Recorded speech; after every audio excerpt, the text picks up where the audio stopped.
का सिलसिला वेथुनसिला। आज की बड़ी खबर यह है कि कल 12 बजे दोपहर में वक्त संशोधन बिल पेश किया जाएगा सदन में।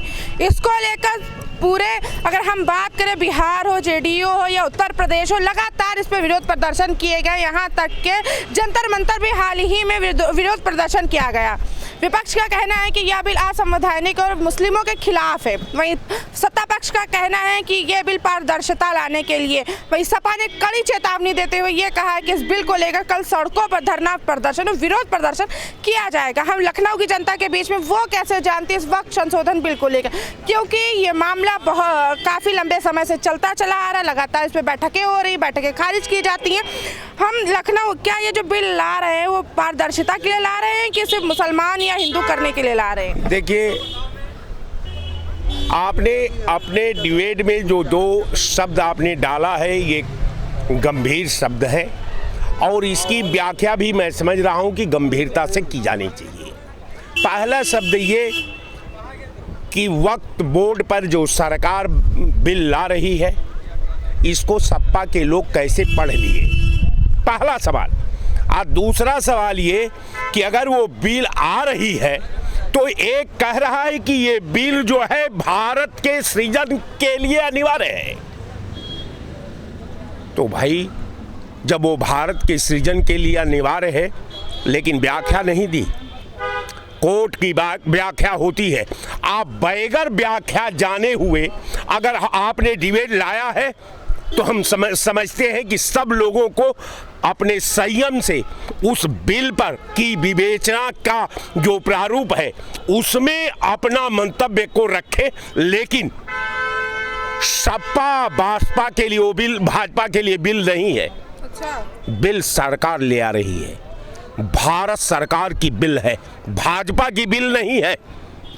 और अखिलेश यादव विपक्ष के नेता हैं, उनको लगा होगा कि साहब अकेले भाजपा कैसे बाजी मार लेगी, कहीं पर निगाहें कहीं पर निशाना, दोनों का एक दूसरे में प्राण सुरक्षित है।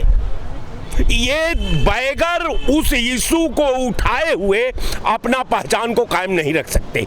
इसलिए वक्फ बोर्ड का मैं पूछा बिल में कि बिल को समाज के हित की बात आप करते हैं, बिल अगर मान लो कि पास आप करा लोगे तो ये बिल में कितने आईएएसओ का पद का सृजन होगा, इसमें कितने आईपीएस होंगे, इसमें कितने पीसीएस होंगे, इसमें कितने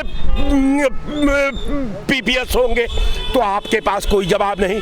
इस बिल को पास करने में उस सरकार का जो मास्टर प्लान इस बिल पर बन रही थी उसमें कितने कल कारखाने हैं। हाल ही में बैठक हुई थी, उसमें कहा गया था 44 संशोधनों को पास किया गया। विपक्ष के जितने थे नकार दिए गए थे कि नहीं सुनना नहीं, जो भी आपसी बैठक में जो भी हुआ हो, जंतर मंतर में प्रदर्शन हुआ था। अगर ये पारदर्शिता है वक्त संशोधन बिल की तो इतने लगातार हंगामे क्यों होते आ रहे हैं? आप देखिए 11 साल में जो भारतीय जनता पार्टी ने जितनी बिल पास की है, 3 तलाक, फलाना ढिमाका, किसानों के प्रति बिल, तो जो बिल आपने लाया उस बिल में आप ये बता दें कि आप ही ने किसानों का जमीन अर्जन करने के लिए बिल लाया, 750 किसानों ने शहादत दिया और लास्ट में आप सिलेंडर बोल करके कहे कि हमसे गलत हो गया, हमको माफ कर दीजिए। तो आप ऐसा बिल क्यों लाते हैं? आप क्यों सांप्रदायिक आग को जलाने का काम कर रहे हैं? अगर आग यूं ही सुलगती रहेगी, न मंजिल रहेगी न बस्ती रहेगी, कुछ नहीं रहेगा। आप सार्थक भारत के सार्थक दर्पण के आकार के सृजन में जो सरकार की पॉलिसी है, जो सरकार का सृजन है, जो सरकार की मंशा है, जो भारत संविधान का मान्यता है, उस पे आप आइए और सही दिशा में आप बिल लाइए। हम समझते हैं कि भारत सरकार के फैसले का कोई विरोध करने वाला नहीं है, लेकिन अगर बिल में आपकी मंशा अगर नापाक हो तो तेरा दिल तो है सनम आसना, तुझे क्या मिलेगा नमाज में? कुछ नहीं मिलने वाला है। कहने का मेरा बार बार इस बिल के संदर्भ में ये है कि भारत सरकार को युवाओं के हित में, नौजवानों के हित में, किसानों के हित में, महिलाओं के हित में, उद्योग धंधों के हित में, रेलवे लाइन के हित, बिजली पावर हाउस के क्षेत्र में आपको काम करना चाहिए। अब महंगाई पर काम करना चाहिए। यानी कि मूल मुद्दे बात के संशोधन बिल हो गए, कोई भी बिल हो गया, उस पर बाद में चर्चा करें, पहले सरकार, पहले देश की स्थिति सुधारे। बिल्कुल, ये अनिवार्य है। आप जानती है, आप 22 रुपया बैरल तेल लेते हैं, 106 रुपया लीटर आप तेल बेचते हैं। आप कह रहे थे कि मनमोहन सिंह की जब सरकार थी तो 122 रुपया लीटर तेल, बैरल तेल लिया जाता था और 56 रुपया लीटर तेल बेचा जाता था। आज 22 रुपया आप तेल ले रहे हैं, 106 रुपया लीटर बेच रहे हैं। ये पारदर्शिता है आपकी? यानी कि सरकार में बिल्कुल पारदर्शिता नहीं। वक्त संशोधन के बिल के साथ साथ ही अगर हम पिछले आंकड़े या पिछली बातें देखें तो सनातन बोर्ड की भी मांग उठने लगी, तो उस पर क्या कहेंगे? नहीं, अभी भाई साहब हमारे कह रहे थे कि वक्फ के बिल आ क्यों रहा है, किसके लिए आ रहा है? जो वक्फ की संपत्तियों पे अवैध नाजायज कब्जा कर करके जिस मकसद से लोगों ने वक्फ अपनी ज़मीनें किया, अपने उसमें दान किया, उस मकसद को न पूरा करके तथाकथित कुछ जो धर्मावलंबी लोग जो उसके वो अलंबरदार रहे, वो उस पे कब्जा करके उनको बेच करके उनका दोहन करते रहे। और जिन गरीबों मजलूमों के, चूँकि वक्फ का मतलब है कि गरीबों और मजलूमों, मुसलमान ही कम्युनिटी में, और वो वक्फ की ज़मीन सरकार नहीं ले रही। सरकार वो कह रही जो ज़रूरतमंद हैं मुस्लिम समुदाय के लोग, जो वक्फ हुई जिसलिए लोगों ने वक्फ किया कि इनसे मजलूमों और उनके लिए, आज तक वक्फ ये नहीं बता पाया कि आपने एक भी यूनिवर्सिटी बनाया क्या उन मजलूमों के लिए, उन गरीबों के लिए, या आज तक आपने कोई ऐसा हॉस्पिटल बनाया जो वक्त संशोधन बिल जो है, जो आम जनता या गरीब वंचित अल्पसंख्यक को लेकर काम नहीं किया, इस वजह से सरकार उस पर जोर दे रही कि वो उनको हक मिलना चाहिए। जो उनका हक आज 60 साल से लोग खा रहे थे, वो जिनका हक है, जिनके लिए वो वक्फ किया गया है, उनको उन संसाधनों पे अधिकार होना चाहिए। उनका जो हक है उनको हक मिलना चाहिए। वक्त संशोधन देखते देखते अगर हम बात करें, सनातन बोर्ड की मांग उठी, ऐसा नहीं, और उठती रहती है, मगर इस पे अगर हम बात करें, मुख्यमंत्री ने ये तक भी कहा था कि छोटे मोटे बोर्डों पर मत जाए, सनातन धर्म बहुत बड़ा है, उस पर क्या कहेंगे? देखिए, सनातन बोर्ड ये एक तुष्टीकरण वाली, जब लोग तुष्टीकरण कर रहे हैं उसके ऊपर ये मांग उठी है। और आज तक सब 60 साल में सनातन बोर्ड बनाया नहीं। सनातन अपना काम कर रहा, सनातन हमेशा अपना काम करता रहेगा। हाँ, जब अगर इसी तरह की राजनीति होने लगेगी, जब आप सब इसी तरह का, तो हम भी सनातन बोर्ड में मांग करेंगे कि हमारा भी सनातन बोर्ड बनना चाहिए। तो एक सवाल मेरा यही है कि जब बोर्ड वक्फ संशोधन बिल पारदर्शी है उसमें, तो विपक्ष हंगामा क्यों कर रहा है? मुस्लिम हंगामा क्यों? मुस्लिम जो, अगर हम कुछ मुस्लिम समुदाय की बात करें तो हंगामा कर रहा है, जंतर मंतर पे भी हंगामा किया, काली पट्टी पहन के नमाज पढ़ी। क्या मैडम, आप अपने चैनल या अन्य चैनलों के माध्यम से देख रही होंगी, कुछ ही कथित लोग उसका विरोध कर रहे हैं। हाँ, कुछ और काफ़ी हद तक मुसलमान के लोग उसका समर्थन भी कर रहे हैं और वक्फ बिल के समर्थन में है। जैसे 3 तलाक का ही लोग विरोध, ये लोग हर चीज़ का विरोध करते रहे जो गलत चीज़ थी। और भारतीय जनता पार्टी यही चाहती है, हर समाज को, हर सबका साथ, सबके विश्वास के आधार पे जो उसका सही भागीदार है उसको मिलना चाहिए। उसी आधार पे काम भारतीय जनता पार्टी कर रही है। 8 घंटे बहस भी होगी, कल बिल पास होगा, बिल के बाद भी चर्चाएं होंगी। बिल्कुल इस पे चर्चा होनी चाहिए और करनी चाहिए। और मैं लोगों से भी कह रहा हूँ, जो मुस्लिम समुदाय के लोग जो वंचित हैं, जो पढ़ने से वंचित हैं, आज सच्चर कमेटी की रिपोर्ट 2010 में आई थी कि उनकी स्थिति दयनीय है और उनके लिए कुछ काम नहीं किया गया वक्फ बोर्ड के द्वारा, तो उनको भी आगे आना चाहिए और बिल के समर्थन में उनको विरोध जताना, बिल के समर्थन में उतरना चाहिए और उतर रहे हैं। और आप देख लीजिएगा, कल ये बिल ध्वनिमत से पास होगा, मतों के साथ पास होगा कि नहीं? बिल्कुल पास होगा और दलीय स्थितियां टूट जाएंगी और अन्य दलों के सांसद भी इसका समर्थन करेंगे। अन्य दलों के सांसद भी इसका समर्थन करेंगे। कल क्या लगता है, भारी मतों से सदन में वक्त संशोधन बिल पास होगा या विपक्ष के हित में जाएगा या सत्ता पक्ष के हित में जाएगा? देखिए मंजिला जी, बिल पास होना या न पास होना वो कल पे तो डिपेंड है। कल पे है। और सबसे बड़ी बात ये है कि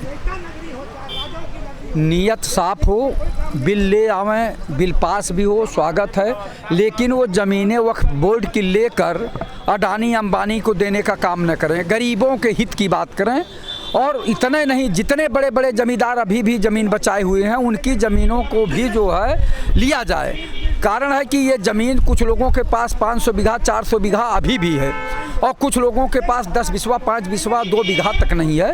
तो अगर ये सब बिल पास हो रहे हैं तो इसमें ये भी जोड़ा जाना चाहिए। और सबसे बड़ी बात है कि आपने देखा एक बिल ला रहे थे किसानों के लिए बिल, तो काफ़ी किसानों ने अपनी जान भी गंवाई। उसके बाद प्रधानमंत्री जी बड़े भारी मन से आके बोले कि जो मुझसे कहीं भूल हुई, चूक हुई कि मैं ये बिल पास नहीं करा पाया और जनता की भावनाओं, किसानों की भावनाओं को नहीं समझ पाया, तो वो ज़मीन लेके केवल वो अडानी को देना चाह रहे थे। यानी कि वक्त संशोधन बिल की आधी ज़मीनें अडानी अंबानी समूह के ग्रुप में जाएगी।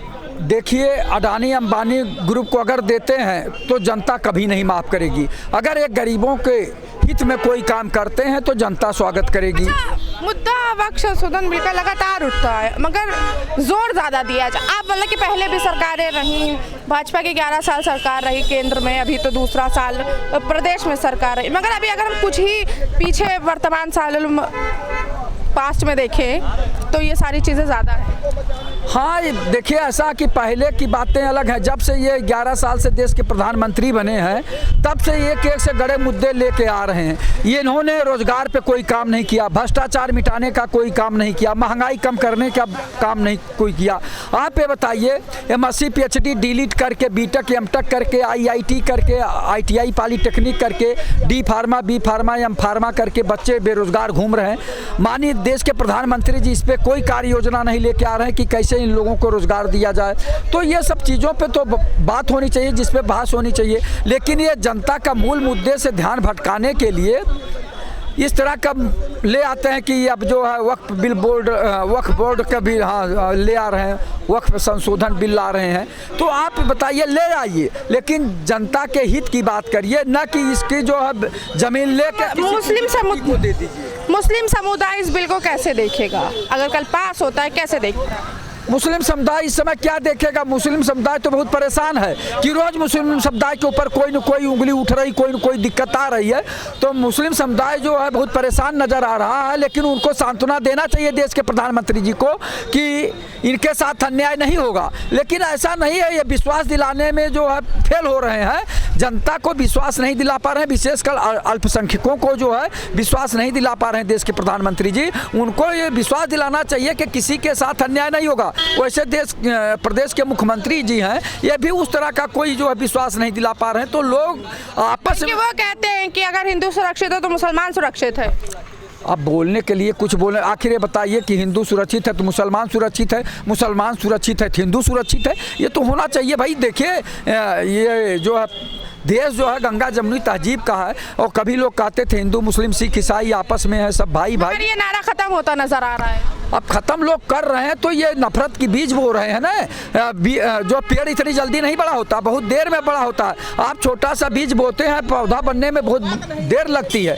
तो ऐसे है, अब ये इस समय यही सब चल रहा है, इसको रोकना चाहिए। सबसे बड़ी बात है कि देश में अमन शांति बनी रहे, इस पे विशेष ध्यान देना चाहिए। कोई ऐसा काम न हो कि जनता में आपसी मतभेद हो और आपसी दुराव हो, उसको एकता के सूत्र में बांधे रहें और देश का विकास करें। सबसे पहले देश से भ्रष्टाचार समाप्त करें, महंगाई समाप्त करें, बेरोजगारी समाप्त करें, और देश में जो कुछ संशोधन लाना ले आवें, उसका स्वागत है। यानी कि आम जनता का ध्यान रखते हुए, अल्पसंख्यकों सारे धर्मों को ध्यान रखते हुए बिल पास। हाँ, पहले जनता का विशेष ध्यान दें, जनता का जीवन स्तर उठावें और गरीबी बेबसी लाचारी से जनता को ऊपर ले आवें, चिकित्सा शिक्षा रोजगार का साधन दें, और उसके बाद बिल लाते रहें। बिल का स्वागत होगा, अच्छा बिल होगा, स्वागत होगा। मूल मुद्दों का ध्यान रखें, बिल पास करते रहें।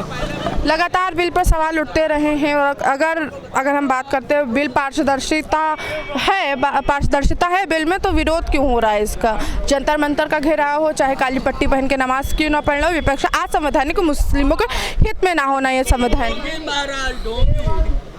असल में आपातकाल के दौरान 1976 में ना उस समय संसद थी, ना विधायक थे, ना कुछ थे, पूरी इमरजेंसी लागी थी और 42वां एक संशोधन करके ये कांग्रेस का इतना बड़ा तुष्टीकरण था मुसलमानों के लिए कि इन्होंने ऐसा कुकृत्य किया है जिसको पूरा समाज को अभी पता ही नहीं है कि ये है क्या।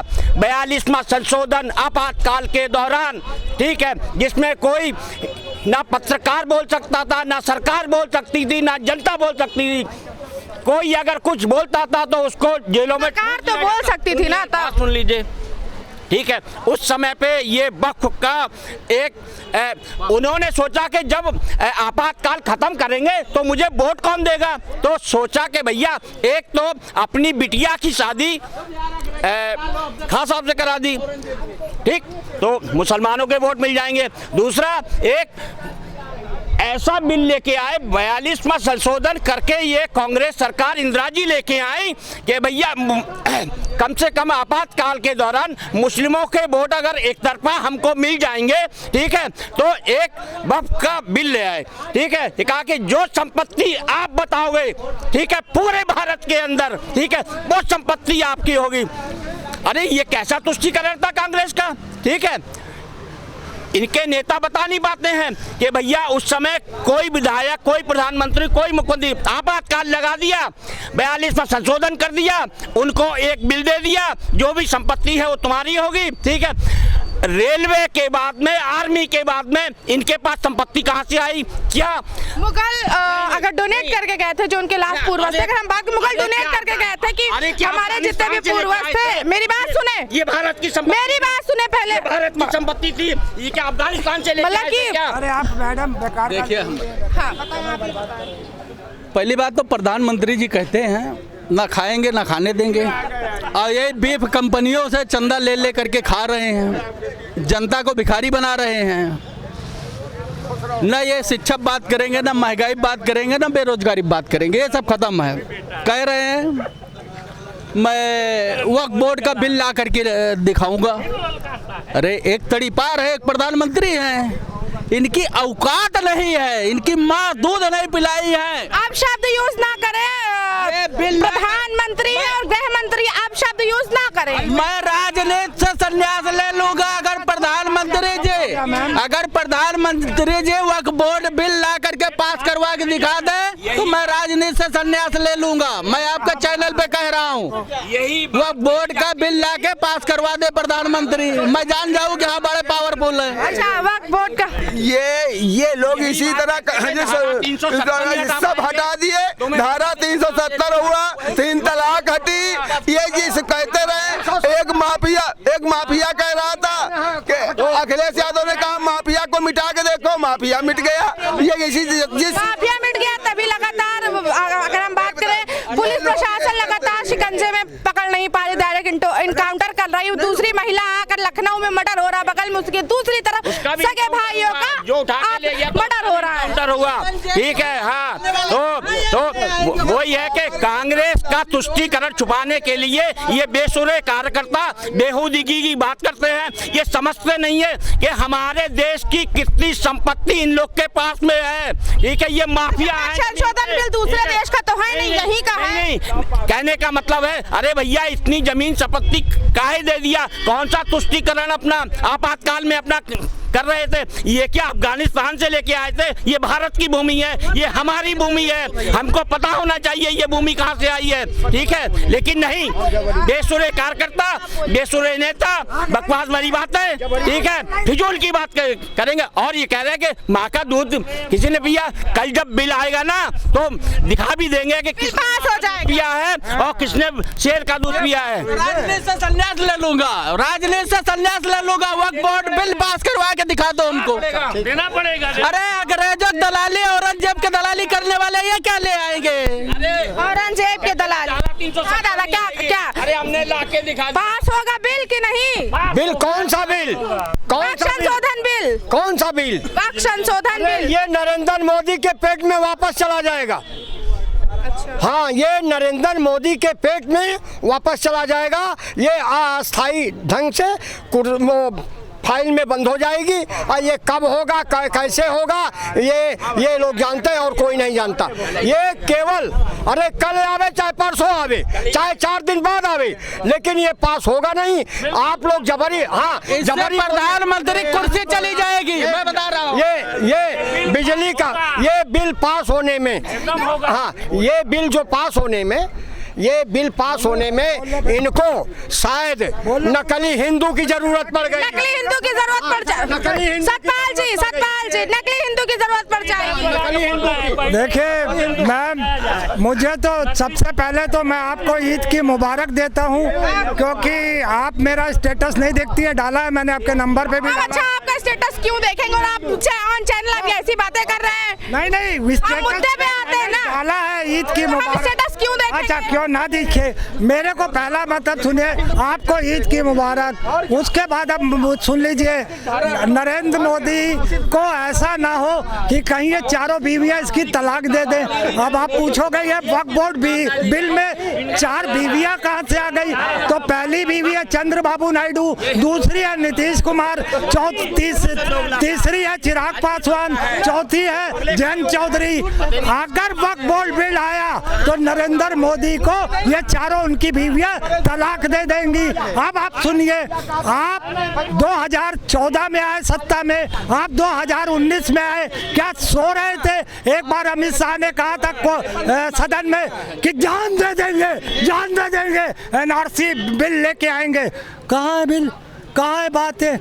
यूसीसी अनलिमिटेड चुनावी चूरन, सीएए चुनाव वाला रे आला, एनआरसी नफरती रजिस्ट्रेशन सेंटर, और अब उसके बाद वक्फ बोर्ड का। और कल फिर बेशर्मी की हद देखिए अमित शाह की, वो सदन में फिर कहता है हम बिल जो है बुधवार को दोपहर को 12 बजे सदन में पेश करेंगे। पेश तो जरूर करोगे, मगर पास नहीं करा पाओगे। अगर पास करने की हिम्मत की तो नरेंद्र मोदी को उसकी चारों बीवियां तलाक दे देंगी, तो सरकार ही नहीं रहेगी, तो बिल कहाँ से पास? जी बताइए, सवाल बताइए। कह रहे हैं कि इनकी चारों बीबियां, जो प्रधानमंत्री की कौन सी चारों बीबियां हैं जो आज तक दिखी नहीं है कभी, चारों बीबियां तलाक दे देंगी। इस पर क्या कहना है? वक्त संशोधन बिल पास होगा कि नहीं? और ये 4 बीबियां किसको कह रहे हैं? देखिए, पहले तो इन लोगों को बिल के बारे में शायद पता नहीं है कि क्या है बिल, और जिनके संस्कार न हो,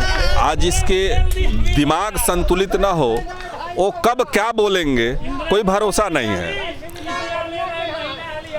रह गई बात, सरकार बिल लाई है, विरोध करना आपका काम। पेट में दर्द क्यों हो रहा है? पेट में दर्द इसलिए हो रहा है विरोधियों को कि इनके हाथ से सारे मुद्दे खिसक रहे हैं, पैर तले जमीन खिसक रहे हैं, कोई राजनीतिक अस्तित्व नहीं बच रहा है। तो जबरदस्ती का विरोध प्रदर्शन कर रहे हैं। वक्फ बोर्ड की बिल निश्चित रूप से उन अल्पसंख्यकों के लिए, उन गरीब मजलूमों के लिए जनहित में है, जो उस वक्फ बोर्ड के दबाव में अपने रोजी रोजगार को मेहनत करके दूसरे के हाथों में देते हैं। वह मौलवी मौलाना और उसके जितने कब्जेदार हैं, अपनी कमाई उनको देते हैं, ये लोग उनका दुरुपयोग करते हैं। और एक देश में एक ही कानून होता है, वक्फ बोर्ड का अलग से कानून कहां से आ जाएगा? जो कह दे कि हमारा है उसका हो जाए, वो जो फैसला कर दे वही मान लिया जाए। यह हिंदुस्तान है, यहाँ सबको जीने का बराबर अधिकार है। तो निश्चित रूप से 3 तलाक पर भी इन लोगों ने इतना ही हल्ला मचाया था। 3 तलाक क्या हिंदुओं के लिए था? नहीं, मुस्लिम भाइयों के लिए ही था। अच्छा, अगर वक्त संशोधन बिल लगातार विरोध प्रदर्शन रहा, हाल ही में सनातन बोर्ड की भी मांग उठने लगी, तो उस पर क्या कहेंगे? देखिए, सनातन बोर्ड की मांग पहले से उठ रही है, सनातन बोर्ड की पहले से मांग उठ रही है। अगर जायज होगा, सनातन बोर्ड बनाने के लायक होगा, तो निश्चित सनातन बोर्ड बनेगा। जो देखिए, इस देश में राष्ट्रभक्त की सरकार चल रही है, राष्ट्रद्रोहियों की सत्ता खत्म हो चुकी है। सड़क पर धरना विरोध प्रदर्शन करने का किसी ने कहा कि नरेंद्र मोदी जब से आए हैं तब से बड़े बड़े मुद्दे उठा रहे हैं। तो बड़े बड़े मुद्दे तुम लोग छुपा के क्यों रखे थे? आज तक तुम लोगों ने क्यों नहीं उठाया बड़े मुद्दे? तो निश्चित रूप से जब देशभक्त की सरकार आई है तो बड़े मुद्दे उठाएंगे और बड़े काम करेंगे। 370 का काम हुआ, राम मंदिर का काम हुआ, सड़क निर्माण हुआ, रेल पटरियों का निर्माण हो रहा है। आज हमारी सेनाएं मजबूत हो रही है, देश मजबूत हो रहा है। आर्थिक रूप से जब 2014 में हम 10वें स्थान पे थे आर्थिक रूप से, आज 4थे स्थान पे हैं। तो हर तरह से हम विकास कर रहे हैं। अब संशोधन बिल कल भारी मतों से पास होगा कि किसके हित में जाएगा, कल क्या लगता है? देखिए, वक्त बिल निश्चित रूप से देश के हित में है, उन गरीब मजलूमों के हित में है। तो जो गरीब का आवाज बनता है, जो मजलूमों का आवाज बनता है, निश्चित रूप से शिखर बजाता है। तो मैं ये दावे के साथ कर रहा हूं कि बिल पेश होगी और बिल पास होगी। बिल पास होगी और पेश भी होगी। देखना ये होगा कल 12 बजे दोपहर में क्या होता है। खैर, लखनऊ की जनता ने बवाल काट दिया वक्त संशोधन बिल को लेकर। हम आपके साथ फिर से लौटेंगे एक नए मुद्दे के साथ। तब तक के बने शी न्यूज़ के साथ। मैं हूं शी न्यूज़ लखनऊ।